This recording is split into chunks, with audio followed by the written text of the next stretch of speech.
पहिली बातमी येते ती सोलापूर जिल्ह्यातल्या अंजनगाव इथून।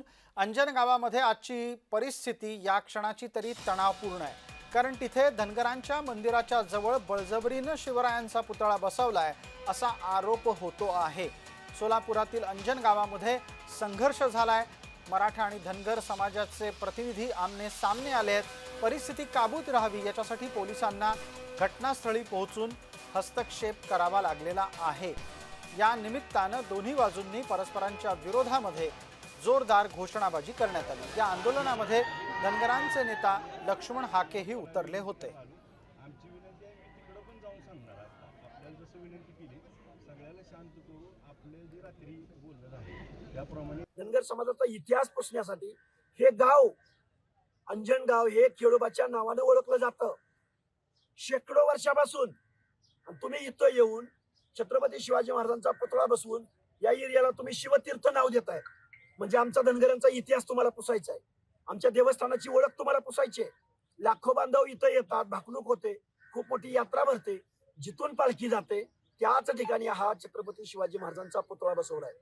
आम्हाला खेद वाटतोय, आम्हाला वाईट वाटतोय की महाराजांच्या पुतळ्याला आमचा विरोध नाही, पण धनगर समाजाच्या देवस्थानाच्या प्रवेशद्वारावर जो पुतळा बसवलाय या कृतीला आमचा विरोध आहे।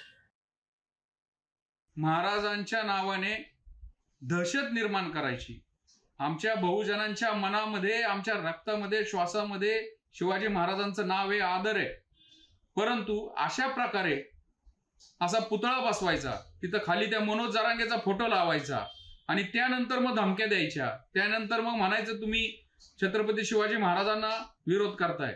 हे आता एवढ्या 1 वर्षामध्ये महाराष्ट्रात चालू झालंय। हे अत्यंत खालच्या दर्जाचं घाणेरडं समाजकारण, राजकारण या मनोज जरांगे त्याची पिलावळ करते, याचा जाहीर निषेध करतो।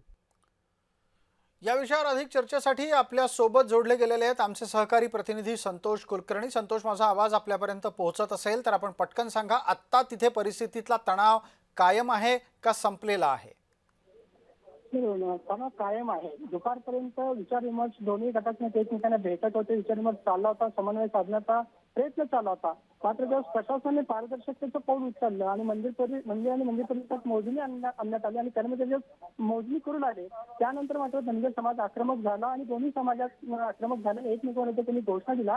इथं वातावरण सध्या खूप तणावपूर्ण आहे। जी संतोष, यातला पुढचा तपशील पटकन आपण सांगा की या परिस्थितीला निवळण्यासाठी काय करायला हवं, कारण दोन समाजातला तणाव हा परवडणारा नाहीये। सोलापूर जिल्ह्याचे पोलीस अधीक्षक आता इथं आलेले आहेत, त्यांनी दोन्ही समाजातल्या नेत्यांशी चर्चा केलेल्या विचारविमर्श केल्यानंतर ते वातावरण टोकाचं आणि एकदम संघर्षमय निर्माण झालं होतं, त्यात बराच फरक पडलेला आहे। शांतता पसली पण तणावपूर्ण शांतता आहे आणि सध्या पोलीस अधिकारी ठीक आहे संतोष, वेळेअभावी आपल्याला थांबावं लागतंय, माफ करा। धन्यवाद आपण दिलेल्या तपशिलासाठी।